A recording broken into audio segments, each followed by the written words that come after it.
A paz do Senhor, meus irmãos. Meu nome é Ismael, do canal Retornando às Escrituras. E hoje nós vamos para mais um vídeo da série de Daniel. Amém, irmãos? Vamos estudar hoje Daniel, capítulo 9. Então, peço aos irmãos que se preparem desde já, para nós darmos início ao estudo da palavra do Senhor. Amém, irmãos? Glória a Deus, aleluia.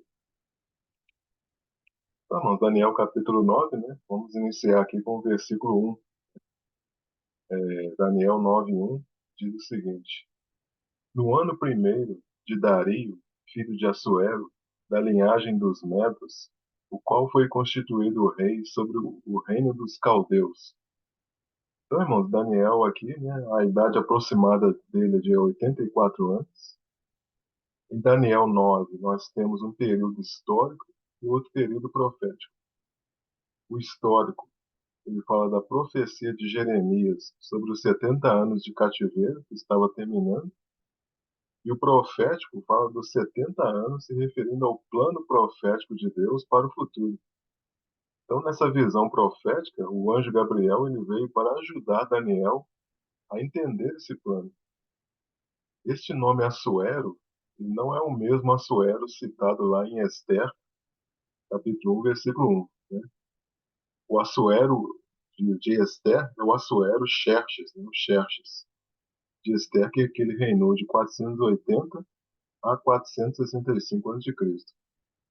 Na realidade, Assuero, né, ele foi um título usado por quatro reis do Império Medo-Persa.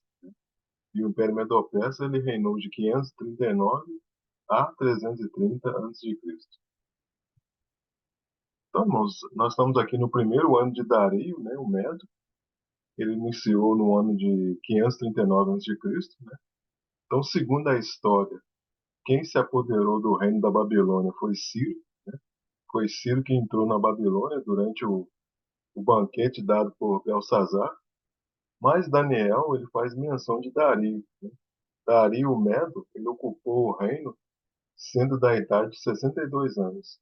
Agora é interessante frisar que muitos negam a existência de Dario. Alguns historiadores entendem que Ciro conquistou a Babilônia, mas deixou Dario como chefe. Outros vão dizer que Dario foi um título real para Ciro. Né? Dario Medo ele reinou em Babilônia até que Ciro assumiu seu lugar. Ciro deixou como seu regente em Babilônia Dario, que reinou um ano e alguns meses, enquanto Ciro conquistava a Macedônia e o restante da Caldeia. Então, para alguns, né, Dario era um simples título. Né? Ciro já era rei da Pérsia quando conquistou a Babilônia. Esse Dario não é registrado na história secular. Né? Ele não é o famoso Dario I Staspes, pois Dario I ele não foi um Medo, ele nem foi contemporâneo de Daniel. Então ele foi constituído rei. Então a frase implica que Dario conquistou o reino não por sua própria coragem, mas a de Ciro. Daniel 9, versículo 2. No primeiro ano do seu reinado, eu, Daniel, entendi pelos livros que o número dos anos de que falara o Senhor ao profeta Jeremias, em quem haviam de se cumprir as desolações de Jerusalém, era de 70 anos. Então, irmãos, a primeira providência de Daniel, né, ele leu Jeremias 25, de 1 a 13, né? Era a promessa de Deus para poder restaurar Israel. Né? Vamos ler aqui somente Jeremias 25, do versículos 11 e 12, que diz assim: E toda esta terra virá a ser um deserto e um espanto, e estas nações servirão o rei da Babilônia 70 anos. Acontecerá, porém, que quando se cumprir os 70 anos, visitarei o rei da Babilônia e esta nação, diz o Senhor, castigando a sua iniquidade e a da terra dos caldeus, farei deles ruínas perpétuas. Então, irmãos, a palavra diz que quando se cumprirem os 70 anos, né, castigarei a iniquidade do rei da Babilônia. Então, esse rei, ele já fora punido, né?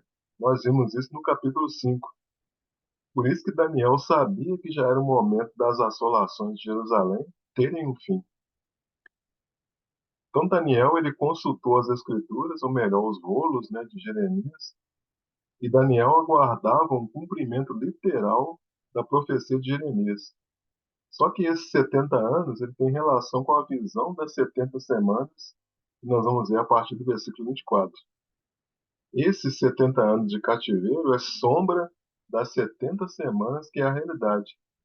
Então, irmãos, aquilo que aconteceu na libertação do povo após o cativeiro da Babilônia vai acontecer de novo após as 70 semanas, né? Por quê? Porque a realidade ela vai ser sempre maior, né? Lá em Apocalipse nos é mostrada a grande Babilônia, da qual Deus pede o povo para sair dela. Daniel 9:3. E eu dirigi o meu rosto ao Senhor Deus para o buscar com oração e súplicas, com jejum e saco e cinza. Então a gente viu que a primeira providência de Daniel, ele leu as Escrituras. A segunda providência, ele orou e jejuou.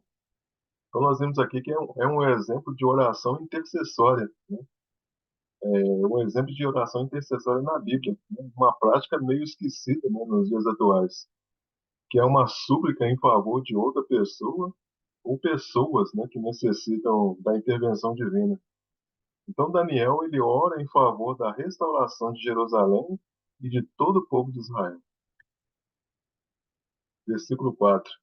E orei ao Senhor meu Deus e confessei e disse: Ah, Senhor Deus, grande e tremendo, que guardas a aliança e a misericórdia para com os que te amam e guardam os teus mandamentos. Então agora a gente vê aqui a terceira providência de Daniel, né? Ele confessou seus pecados, né? E esse era o procedimento usual de Daniel quando ele queria uma resposta de Deus. Essa aliança se referia ao pacto com Abraão, né? Onde Deus disse que ia preservar o povo e dar uma terra para eles. Verso 5. Pecamos e cometemos iniquidades e procedemos impiamente e fomos rebeldes, apartando-nos dos teus mandamentos e dos teus juízos. Então aqui Daniel ele se identifica, né? Usando o pronome nós, né? Daniel se associa aos pecados do seu povo. Versículo 6. Alguns versículos, irmãos, eu vou simplesmente citar, por quê? Porque são versículos autoexplicativos, né? Então eu vou simplesmente citar, né? Então os irmãos vão perceber que alguns versículos eu vou simplesmente ler, né? Porque eles são autoexplicativos. Versículo 6. E não demos ouvidos aos teus servos, os profetas, que em teu nome falaram aos nossos reis, aos nossos príncipes, e aos nossos pais, como também a todo o povo da terra. Versículo 7. A ti, ó Senhor, pertence a justiça, mas a nós a confusão de rosto, como hoje se vê aos homens de Judá e aos moradores de Jerusalém, e a todo Israel, aos de perto e aos de longe, em todas as terras por onde os tens lançado, por causa das suas rebeliões que cometeram contra ti. Então, irmãos, a gente percebe aqui que Daniel ele orou não somente por Judá, mas por todo Israel, né? As, as 10 tribos, né, que foram levadas cativas para a Síria. Então, a todo Israel, aos de perto e aos de longe. Interessante que quando a gente vai lá para Romanos, né, capítulo 11, versículo 26, eu vou ler aqui a partir do 26, diz assim: E assim todo Israel será salvo, como está escrito: De Sião virá o libertador e desviará de Jacó as impiedades. 27. E esta será a minha aliança com eles, quando eu tirar os seus pecados. Assim que, quanto ao evangelho, são inimigos por causa de vós, mas quanto à eleição, amados por causa dos pais. Porque os dons e a vocação de Deus são sem arrependimento. Então, Paulo, ele usa a expressão todo Israel falando de judeus e gentios, né? Quando a gente vai lá para Efésios, capítulo 2, a partir do 16, diz assim, ó: E pela cruz reconciliar ambos com Deus em um corpo, matando com ela as inimizades. E vindo ele, evangelizou a paz a vós que estáveis longe e aos que estavam perto, porque por ele ambos temos acesso ao Pai em mesmo Espírito. Então aqui, irmãos, Paulo vai usar a expressão os de perto, que são os judeus, e os de longe, que são os gentios. Os que estão perto de Deus estavam debaixo da primeira aliança, os que estavam longe estão sem aliança, mas agora, por meio do sangue de Cristo, eles estão mais perto, né? Agora, os dois estão debaixo da mesma aliança, ou seja, da aliança eterna. No contexto desse versículo, os que estavam longe são os judeus que foram jogados, né, nas nações. E os que estavam perto são os da tribo de Judá, né? E essa expressão, a confusão de rosto, se refere à vergonha. Daniel 9:8.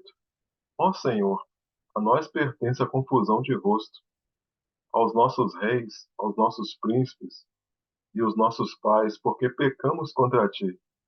Então a todos nós, né, ou seja, a todo o povo, altos e baixos, ricos e pobres, né, governantes e governados, todos tinham participado da culpa, todos estavam envolvidos nas calamidades. Versículo 9. Ao Senhor nosso Deus pertencem a misericórdia e o perdão, pois nos rebelamos contra ele. Verso 10. E não obedecemos à voz do Senhor nosso Deus, para andarmos nas suas leis, que nos deu por intermédio de seus servos, os profetas. Verso 11. Sim, todo Israel transgrediu a tua lei, desviando-se para não obedecer a tua voz. Por isso a maldição e o juramento que estão escritos na lei de Moisés, servos de Deus, se derramaram sobre nós, porque pecamos contra ele. Verso 12. E ele confirmou a sua palavra que falou contra nós, contra os nossos juízes que nos julgavam, trazendo sobre nós um grande mal, porquanto debaixo de todo o céu nunca se fez como se tem feito em Jerusalém. 13. Como está escrito na lei de Moisés, todo este mal nos sobreveio. Apesar disso, não suplicamos à face do Senhor nosso Deus para nos convertermos das nossas iniquidades e para nos aplicarmos à tua verdade. 14. E por isso o Senhor vigiou sobre o mal e o trouxe sobre nós, porque justo é o Senhor nosso Deus em todas as suas obras que fez, pois não obedecemos a sua voz. Então aqui no 14, o versículo diz, né, o Senhor vigiou sobre o mal, né, expressando que uma vigilância contínua, né, para que os pecados do seu povo não escapassem ao seu julgamento, né, como um vigia de noite e de dia. Verso 15.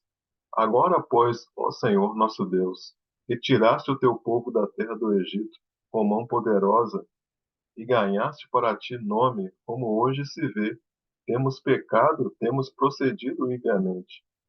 16. Ó Senhor, segundo todas as tuas justiças, aparta-se a tua ira e o teu furor da tua cidade de Jerusalém, do teu santo monte, porque por causa dos nossos pecados e por causa das iniquidades de nossos pais, tornou-se Jerusalém e o teu povo um opróbrio para todos que estão em redor de nós. Versículo 17. Agora, pois, ó Deus nosso, ouve a oração do teu servo e as suas súplicas, e sobre o teu santuário assolado, faze resplandecer o teu rosto por amor do Senhor. Então, o santuário aqui assolado, irmãos, no versículo 17, era o templo de Salomão, né, em ruínas. Verso 18. Inclina, ó Deus, inclina, ó Deus meu, os teus ouvidos e ouve, abre os teus olhos e olha para a nossa desolação e para a cidade que é chamada pelo teu nome, porque não lançamos as nossas súplicas perante a tua face, fiados em nossas justiças, mas em tuas muitas misericórdias. 19. Ó Senhor, ouve, ó Senhor, perdoa, ó Senhor, atende-nos, age sem tardar, por amor de ti mesmo, ó Deus meu, porque a tua cidade e o teu povo são chamados pelo teu nome. 20. Estando eu ainda falando e orando e confessando o meu pecado e o pecado do meu povo Israel, e lançando a minha súplica perante a face do Senhor, meu Deus, pelo monte santo do meu Deus, Verso 21. Estando eu, digo, ainda falando na oração, o homem Gabriel, que eu tinha visto na minha visão, ao princípio veio voando rapidamente e tocou-me a hora do sacrifício da tarde. Então, irmãos, aqui, hora do sacrifício da tarde era às 15 horas. Né? A cada dia havia duas oferendas de sacrifícios, uma pela manhã e outra no final da tarde. E Daniel, ele recebeu a visita do anjo Gabriel. A chegada de Gabriel foi uma prova de que a oração de Daniel foi ouvida. O anjo Gabriel, ele foi visto pela primeira vez lá no capítulo 8, que nós já estudamos. Essa expressão, o homem Gabriel, ela não nega a natureza angelical de Gabriel. Então, esse título é para fazer ligação com a visão registrada lá em Daniel 8, 15 e 16. Eu vou ler aqui para os irmãos. E aconteceu que, havendo eu, Daniel, tido a visão, procurei o significado, e eis que se apresentou diante de mim como que uma semelhança de homem. E ouvi uma voz de homem entre as margens do Ulai, a qual gritou e disse: Gabriel, dá a entender a este a visão. Então, aqui em Daniel 8, irmãos, Gabriel ele estava explicando para Daniel, Gabriel, né, estava explicando para Daniel a visão do carneiro e do bode. Então, aqui não diz que Gabriel tinha asas, né? Porque somente os seres angelicais vistos por Isaías e por Ezequiel tinham asas. Por quê? Porque eles tinham um ministério específico. Né? Então o versículo fala que eu tinha visto na minha visão, ou seja, está se referindo à visão do capítulo 8, verso 22. Me instruiu e falou comigo, dizendo: Daniel, agora sai para fazer-te entender o sentido. Verso 23. No princípio das tuas súplicas saiu a ordem e eu vim para tu declarar, porque és muito amado. Considera, pois, a palavra e entende a visão. Qual a visão, irmãos? A visão do capítulo 8, né? Ou seja, a visão do santuário sendo purificado e das 2.300 tardes e manhãs. Né? Então Daniel ele foi orar por quê? Porque ele não entendeu a visão do capítulo 8. Né? Então no verso 21 diz que estando eu ainda falando, né? Ou seja, Daniel ele não havia terminado a oração e o anjo Gabriel ele já estava com a resposta. Né? Veio voando rapidamente no princípio das suas súplicas. Então, irmãos, os 70 anos do cativeiro literal, ele representa outro grupo de 70 semanas. Né? Então é bom esclarecer, irmãos, que Daniel ele não tinha entendido completamente, né, a visão sobre as 2.300 tardes e manhãs e o santuário sendo purificado. Então, no vídeo do capítulo 8, nós explicamos que essa questão do santuário purificado ele tem a ver com a festa da expiação. Né? Por isso também no capítulo 8 tem um bode e um carneiro. Ou seja, era uma visão que tratava do tempo do fim. Na sombra, então, na sombra nós temos uma luta entre o bode e o carneiro, né, que representa a Grécia contra a Média Pérsia, né? Mas na realidade nós teremos aqui uma luta do anticristo representado no bode contra o exército de Cristo representado no carneiro.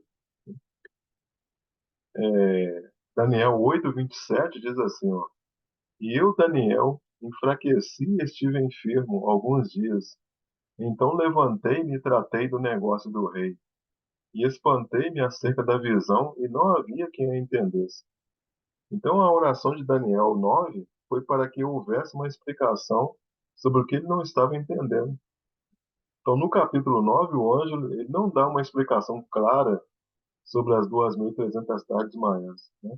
Gabriel ele explica através de 70 semanas. Só que ele ampliou a explicação. Né? Ou seja, Deus estava pensando em nós estudando isso. Daniel 9:24. 70 semanas estão determinadas sobre o teu povo e sobre a tua santa cidade, para fazer cessar a transgressão, para dar fim aos pecados, para expiar a iniquidade, para trazer a justiça eterna, para selar a visão e a profecia, e para ungir o santo dos santos. Então, irmãos, Daniel ele é informado pelo anjo que ainda haveria 70 semanas até a vinda do Messias. Essa expressão aqui, teu povo, né, é igual a Israel, mas gentios, né? E representa o quê? As duas casas de Israel, né? Não é só o povo de Daniel, é a descendência de Abraão na fé. Então, o povo de Cristo não é Israel, pois não tem justiça em Israel hoje, né? Então, sobre tua santa cidade, né, que é igual a Jerusalém, só que Jerusalém na condição de capital do reino milenar. Então, trata-se de uma profecia dupla. Por quê? Porque para Daniel, o povo era o povo de Israel, né, e a santa cidade era Jerusalém. Então, irmãos, existem diversas profecias na Bíblia que são profecias duplas, né? Por exemplo, em Malaquias 4, Malaquias capítulo 4, né, fala do profeta Elias. Mas Jesus, ele usa o texto de Malaquias 4, lá em Mateus 17, Jesus vai dizer que essa profecia se cumpriu com João Batista, mas o Elias que virá são as duas testemunhas. Então, quando terminar as 70 semanas, todos os pontos acima que nós falamos, né, têm de estar confirmados, né? 70 anos para compensar o quê? As 70 omissões de anos sabáticos que ocorriam a cada 7 anos, dando um total de 490 anos. Então, isso porque Israel ele não estava observando o ano sabático. A cada 7 anos, a terra ela descansava. Como o povo não obedeceu, Deus mesmo fez a terra descansar por 70 anos.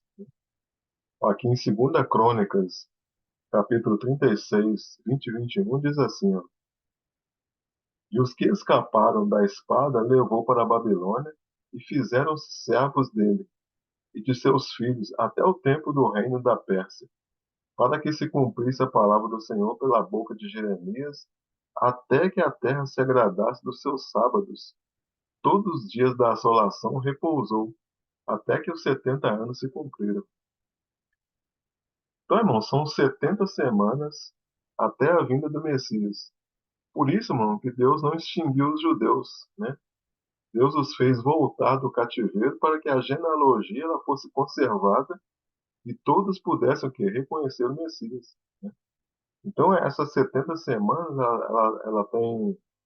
elas têm relação com o ano do jubileu, né? Lá em Levítico 25, de 8 a 13, tem a expressão 7 vezes 7 que é igual a 49. Ou seja, no dia 49 haveria o quê? O dia da expiação, onde era tocada uma trombeta para que anunciasse o ano do jubileu no dia 50.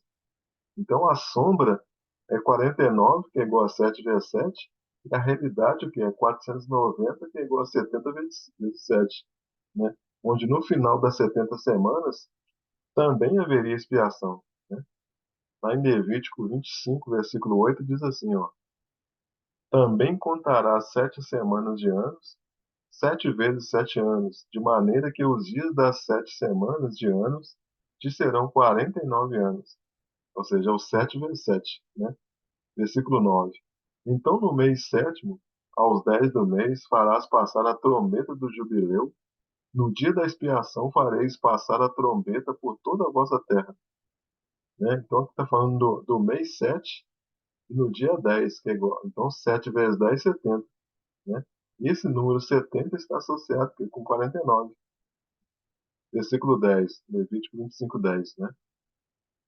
E santificareis o ano quinquagésimo, e apregoareis liberdade na terra a todos os seus moradores. Ano de jubileu vos será, e tornareis cada um a sua possessão, e cada um a sua família. Então, então aqui está falando que na vinda de Cristo, né, nós iremos para a nossa herança. Então, irmãos, o que vai acontecer no dia da expiação? Né? Vamos ver lá em Levítico 16, versículo 15, que diz assim, depois degolará o bode da expiação que será pelo povo, e trará o seu sangue para dentro do véu, e fará com o seu sangue como fez com o sangue de novilho, e o espargirá sobre o propiciatório e perante a face do propiciatório. Assim fará expiação pelo santuário por causa das imundícias dos filhos de Israel, e das suas transgressões e de todos os seus pecados. e assim fará para a tenda da congregação que reside com eles no meio das suas imundícias. Então aqui, irmãos, Deus está purificando o santuário, né, que tem uma ligação que, com as 2.300 partes marinhas. Né? Verso 17. E nenhum homem estará na tenda da congregação quando ele entrar para fazer expiação no santuário, até que ele saia depois de feita a expiação por si mesmo e pela sua casa e por toda a congregação de Israel. Então sairá ao altar que está perante o Senhor e fará expiação por ele e tomará do sangue do novilho e do sangue do bode e o porá sobre as pontas do altar ao redor. E daquele sangue espargirá sobre o altar com seu dedo 7 vezes e o purificará das imundícias dos filhos de Israel e o santificará. Quando a gente vai para Apocalipse, capítulo 15, versículo 5, né, a partir do 5 diz assim, ó, e depois disto olhei, e eis que o templo do tabernáculo do testemunho se abriu no céu, e os 7 anjos que tinham as 7 pragas saíram do templo, vestidos de linho puro e resplandecente, e cingidos com cintos de ouro pelos peitos. E um dos 4 animais deu aos 7 anjos 7 taças de ouro, cheias da ira de Deus que vive para todo sempre. E o templo encheu-se com a fumaça da glória de Deus e o seu poder, e ninguém podia entrar no templo, até que se consumassem as 7 pragas dos 7 anjos. Então, irmãos, quando nós comparamos isso aqui com Levítico 16, 17, né? O 17 diz assim, ó, e nenhum homem estará na tenda da congregação quando ele entrar para fazer expiação no santuário, até que ele saia, depois de feita a expiação por si mesmo, pela sua casa e por toda a congregação de Israel. Então, esses 7 flagelos, né, ele está falando que das 7 aspersões da lei. Na lei dizia que ninguém podia entrar no santuário enquanto não se cumprisse a expiação. Né? Enquanto os anjos não derramarem as taças, ninguém vai entrar no santuário. Né? Então, as 7 aspersões citadas na lei, elas tipificam que é as 7 taças da ira de Deus. Então, para a igreja, a aspersão é purificação de pecados. E essa aspersão é feita aqui por meio do sangue de Cristo. Então, para nós, irmãos, é salvação. Só que Deus vai cobrar esse sangue derramado de Cristo das nações. Né? Por quê? Porque para o ímpio, o sangue aspergido é destruição. Todo o sangue, né? Por quê? Porque todo o sangue derramado, ele deveria ser cobrado. Aquele que derrama o sangue, o seu sangue será cobrado. Por isso que ninguém podia entrar no santuário. Então, voltando ao versículo 24, irmão, de Daniel 9, né? Então lá diz, quando terminar as 70 semanas, então a gente viu lá que 7 fatos deverão ocorrer, né? Vamos ver o primeiro, cessar a transgressão. Então, é o reino do anticristo, ele vai trazer a transgressão e Cristo vai fazer o quê? Cessar a transgressão. O segundo, dar fim aos pecados. Dar fim aos pecados da igreja. Por quê? Porque as nações que restam, elas continuarão pecando, né? Ou seja, vai haver pecado no milênio, por quê? Porque as nações, elas não são glorificadas. Terceiro, expiar a iniquidade. Então, a iniquidade do povo de Deus, ela estará expiada, né? Enquanto nós estamos no mundo, nós estamos no processo de santificação, né? Mas quando nós tivermos nossos corpos glorificados, aí cessa o ministério do sumo sacerdote, né? Por quê? Porque o sumo sacerdote era quem fazia a expiação dos pecados, né? Então, irmãos, percebe que cessar a transgressão, dar fim aos pecados e expiação da iniquidade está no contexto da festa da expiação, né? E que Daniel 8 também está no contexto da festa da expiação, né? Então a gente vê que tudo está relacionado, né? O quarto, né? Justiça eterna. Então nós só teremos, irmão, justiça eterna quando Jesus voltar. Quando a pedra bater nos pés da estátua, né? E for instaurado o reino milenar, né? Então nós só teremos justiça eterna na volta de Cristo. E o quinto fala de selar a visão. Qual a visão? A visão do capítulo 8. E selar a profecia. Qual profecia? A profecia referente a tudo que Daniel relatou, né? Desde o capítulo 2 até agora. Ungir o Santo dos Santos, que é o sétimo, né?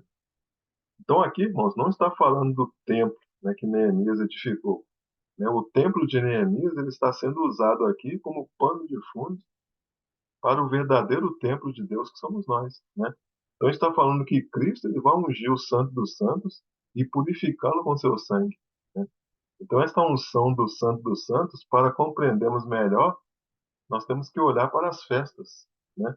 Então o milênio ele está relacionado o quê? Com as festas dos tabernáculos, né? O povo de Israel, eles não poderiam ir para a festa dos tabernáculos se eles não tivessem os pecados expiados, né? Então a festa da expiação era o que? Era a sexta festa. A festa da expiação, ela mostra o quê? Mostra Cristo entrando no Santo dos Santos, aí depois vem a festa dos tabernáculos. Então já se passaram quase 2000 anos, né, da morte e ressurreição de Cristo, e ainda não vieram as trombetas, né? Ainda não vieram as trombetas, a expiação dos tabernáculos. Por quê? Porque ainda estamos no hiato de tempo. Deus, então, ele deu uma pausa na 69ª semana. Vamos agora para Daniel 9, versículo 25. Diz assim: Sabe e entende, desde a saída da ordem para restaurar e para edificar Jerusalém, até o ungido príncipe, 7 semanas e 62 semanas, as ruas e as tranqueiras se retificarão, mas em tempos angustiosos. Então sabe e entende, né? Então o anjo aqui está querendo dizer para Daniel, para ele estar atento, né, à palavra dele, né? Para ele poder entender a visão, né? Lembra que ele não tinha entendido a visão do capítulo 8, né? Então a data a partir da qual se contariam as 70 semanas, irmãos, foi do decreto de reedificação de Jerusalém, né? Então nós temos os seguintes decretos, né? O primeiro, que é o decreto de Ciro, que está lá em Esdras capítulo 1 e Esdras capítulo 5, que ocorreu em 538 a.C., né? Então esse aqui foi o decreto para o retorno dos judeus do cativeiro para poder reconstruir o templo, né? Cerca de 50 mil judeus voltaram para sua terra sob a liderança de Zorobabel e do sumo sacerdote Josué, né? O segundo decreto, que é o decreto de Dario, que está lá em Esdras capítulo 6, que foi em 520 a.C. O terceiro decreto, que é o decreto de Artaxerxes, que está lá em Esdras capítulo 7, né? Artaxerxes ele faz um decreto pessoal a Esdras para ajudar no funcionamento do templo. E nós temos o quarto decreto, que é o decreto de Artaxerxes Longímanos, que está lá em Neemias capítulo 2, que foi em 445 a.C. Então ele faz um decreto para Neemias para a reedificação da cidade e dos muros. Então até aqui Jerusalém ainda não tinha sido edificada, né? Então os três primeiros decretos eles dizem respeito ao templo, né? Então segundo Jeremias 29, versículo 10, diz assim, ó: Porque assim diz o Senhor, certamente que passados 70 anos em Babilônia, vos visitarei e cumprirei sobre vós a minha boa palavra, tornando a trazer-vos a este lugar. Então o cativeiro babilônico ele seria de 70 anos, cuja contagem começaria no ano 605, né, antes de Cristo, que foi a data em que Nabucodonosor leva os primeiros cativos judeus, né, até o primeiro ano do reinado de Ciro, quando se completariam os 70 anos.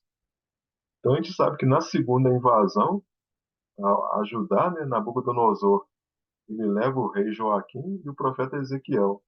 E na terceira invasão ele destruiu completamente Jerusalém, destruiu os muros, queimou o templo e levou o restante dos judeus. Então, irmãos, as 70 semanas, então, elas se dividem em 7 semanas, 62 semanas, né? O versículo fala que as ruas e as tranqueiras se reedificarão, mas em tempos angustiosos. Então, aqui está falando o quê? Da dificuldade para a construção do templo por Zorobabel, né?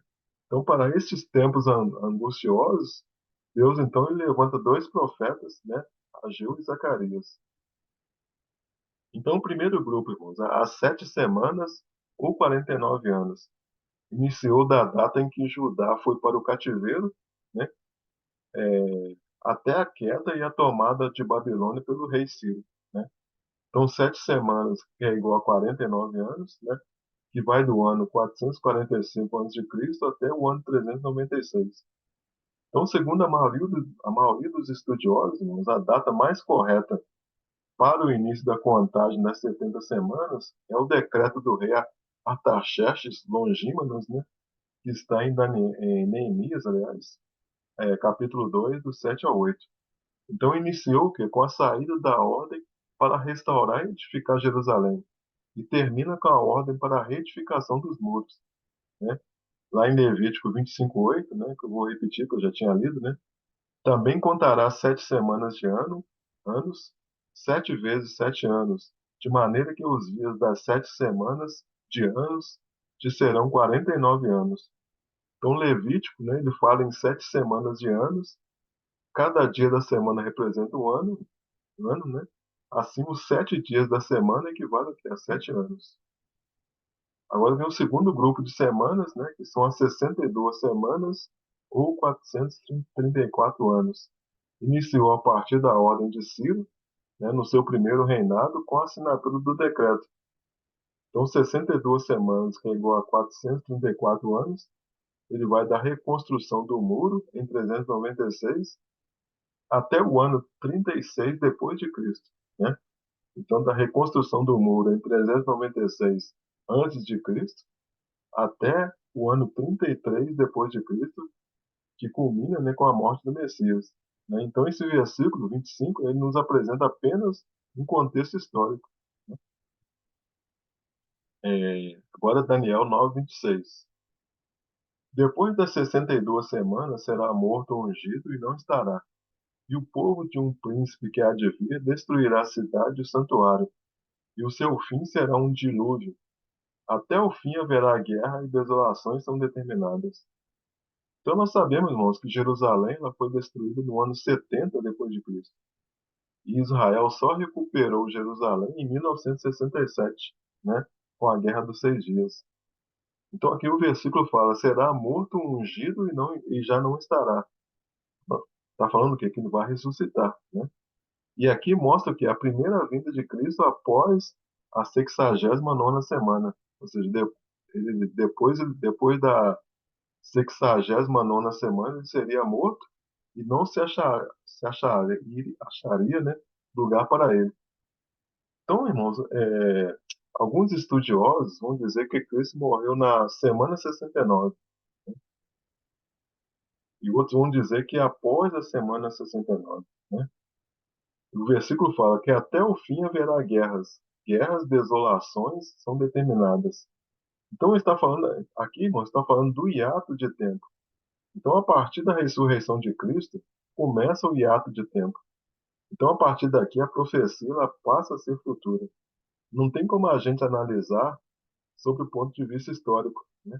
Então esse período ele é chamado o quê? Da dispensação da graça, né?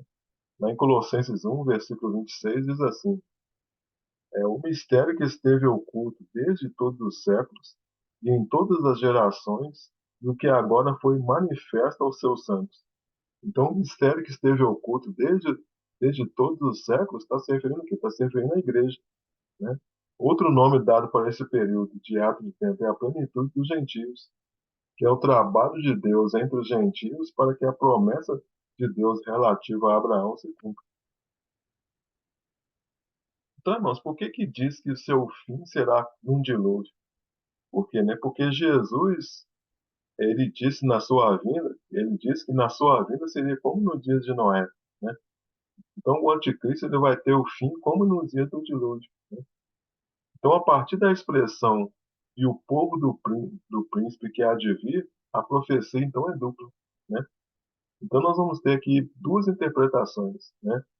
Então a primeira interpretação é que o príncipe ele é o anticristo e não Tito, né?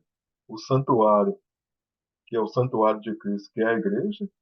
Esse príncipe que virá, ele dará início à última semana de Daniel, né? O povo do príncipe, ele tipifica o povo que vai combater a igreja na grande tribulação. Então Jesus ele veio como homem, ele formou um corpo. Na sua segunda vinda ele vai destruir o anticristo como num dilúvio, né? O versículo está dizendo que o fim dele será como num dilúvio. E é interessante a gente não confundir o príncipe do versículo 25 com o príncipe do versículo 26, né? Caso a pessoa diga que o príncipe do versículo 26 é Cristo, então o povo de Deus é que vai destruir a cidade e o santuário. Então não faz sentido, né? O príncipe do versículo 26 ser Cristo, né? E uma segunda interpretação, né, é que o povo de um príncipe são os soldados arregimentados da Síria, né, Síria, Arábia e Egito, comandados por Tito, que é o príncipe, filho do imperador Vespasiano, que invadiram e destruíram Jerusalém no ano 70. O exército é romano, mas o povo não é romano, o povo é árabe, né? Apontando o quê? Para o povo que vai guerrear contra Israel no futuro. Então, de acordo com Flávio Josefo, historiador judeu, né, que nasceu no ano 37 e morreu no ano 100, ele foi testemunha ocular desse evento, né? Então, segundo o relato de Flávio Josefo, os soldados eles não ouviram a ordem de César, né, e jogaram fogo no templo. Tito ele não conteve o exército. Por quê? Porque o exército ele tinha uma outra motivação. O Império Romano ele tinha a característica de preservar os edifícios dos lugares conquistados. Então, o que motivou os soldados foi o ódio contra os judeus, né? Os oficiais romanos, eles eram romanos, mas eles tinham um costume de recrutar soldados das províncias conquistadas, né? Então, o Império Romano ele conquistou esses povos para poder fazer parte do exército romano. Agora vamos para Daniel 9:27, né? Ele fará firme aliança com muitos por uma semana. Na metade da semana fará cessar o sacrifício e a oferta de manjares. Sobre a asa das abominações virá o assolador, até que a destruição que está determinada se derrame sobre ele. Sobre ele quem, irmãos? Ele, o anticristo, né? Então, algumas pessoas vão dizer que essa palavra, ele, se refere a Cristo, né? Mas a palavra não diz que ele vai fazer, a palavra aqui, irmãos, não diz que ele vai fazer um acordo de paz, né? Fala que ele vai fazer uma aliança com muitos, né? Ou seja, essa aliança com muitos são com os 10 chifres, mas não é uma aliança com todos, né? Então, esse acordo de paz, irmãos, ele pode ser que ele tenha relação com Apocalipse 6:2, porque aqui o versículo Daniel 9:27 não fala de um acordo de paz, né? Aqui não diz que vai fazer um acordo de paz. Mas talvez esse acordo de paz tenha relação com Apocalipse 6:2, porque Apocalipse 6:2 diz assim, ó: E olhei, e eis um cavalo branco, e o que estava sentado sobre ele tinha um arco, e foi-lhe dada uma coroa, e saiu vitorioso e para vencer. Então aqui o versículo está dizendo, Apocalipse 6:2 se refere ao anticristo, né? Diz que ele tem um arco, mas não diz que tinha flechas, né? Mostrando que com esse que ele tinha que a intenção dele não é guerra, mas sim paz, né? Então no início da semana, irmãos, ele fará uma aliança com muitos por uma semana. E no meio da semana ele fará cessar o sacrifício contínuo e a oferta, né? O texto não diz que ele vai quebrar a aliança com ninguém, né? A besta que sobe da terra, ela fará cessar o sacrifício contínuo, que se refere a ofertas diárias, né? Isso são sombras, né? A oferta diária se refere a pregação do evangelho. Então o sacrifício hoje, irmãos, são o quê? São nossas orações, nossa adoração, o pregar o evangelho, né? Então, alguns dizem que Jesus é que vai fazer a aliança. E na metade da semana ele vai fazer cessar o sacrifício e a oblação. Mas o povo do príncipe não é o povo de Deus, é o povo do anticristo, né? E aqui neste ponto o Messias já foi retirado. Então, irmãos, quando as duas testemunhas elas começarem a morrer, cessa o sacrifício contínuo e a oferta de manjares e adoração. Então, quem fará isso é o anticristo na metade da semana, né? Quando o versículo diz sobre as asas da abominação, né, está se referindo à idolatria, virá o assolador. Quem que é o assolador? assolador é o chifre pequeno. Então, no capítulo 8, quem faz cessar a oferta de manjares é o chifre pequeno, ou o abominável da desolação. Fala que ele virá velozmente em direção a Jerusalém. Então, Jesus ele falou de uma futura abominação da desolação, lá no Sermão do Monte, ao fazer referência a um evento futuro mencionado em Daniel 9:27, né? Lá em Mateus 24, 15, 16, diz assim, ó, Jesus diz: Quando, pois, vides o abominável da desolação de que falou o profeta Daniel no lugar santo, então os que estiverem na Judéia fujam para os montes. Então, uma abominação é algo que causa o quê? Repulsa, que causa ódio, né? E desolação é um estado de completo vazio e destruição. Então, Jesus ele advertiu que alguém se levantaria, né? E quando isso ocorreu, os moradores da Judéia deveriam procurar abrigo sem demora, né? Então, a abominação da profecia da desolação citada por Jesus está se referindo que é o anticristo, até que a destruição que está determinada se derrame sobre ele, ou seja, sobre o assolador, né? Ou seja, sobre o exército do inimigo. E por fim, falo do terceiro grupo, né? Nós vimos 3 grupos de semanas, né? O terceiro grupo de semanas, que é uma semana, se refere aqui, ó, ao período da tribulação. Então, irmãos, vamos dar uma olhadinha em Daniel 8 para nós podermos compreender melhor Daniel 9, né? Vamos recordar um pouquinho Daniel 8 para a gente poder entender melhor Daniel 9. Então, eu vou ler aqui Daniel capítulo 8, a partir do versículo 4, que diz assim: Vi que o carneiro dava marradas para o ocidente e para o norte e para o sul, e nenhum dos animais lhe podia resistir. Nem havia quem pudesse livrar-se da sua mão. E ele fazia conforme a sua vontade e se engrandecia.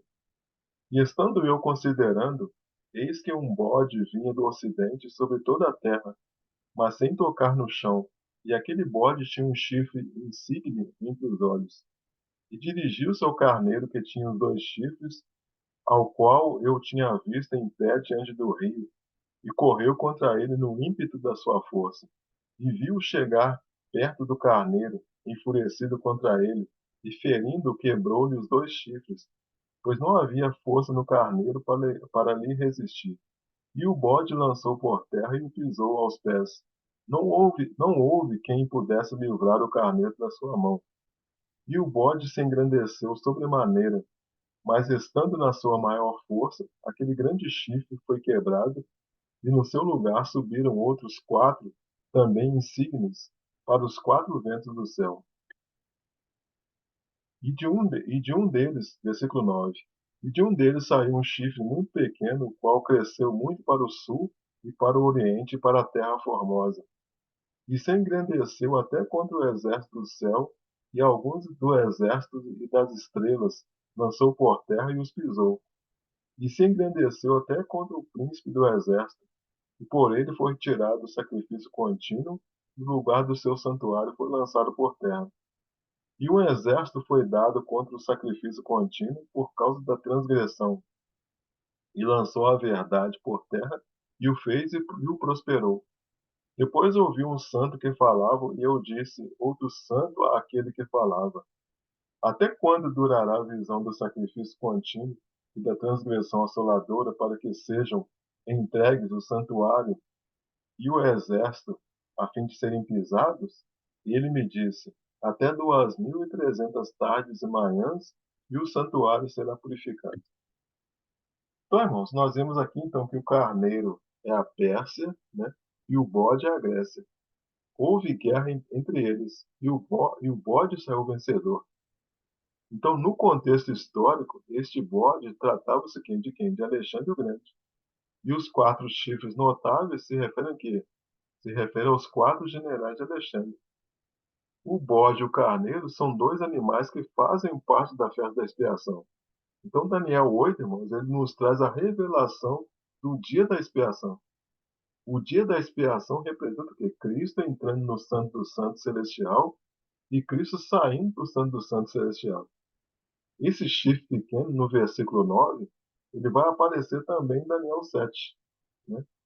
Aliás, esse chifre pequeno do versículo 8, né, ele vai aparecer também em Daniel 7.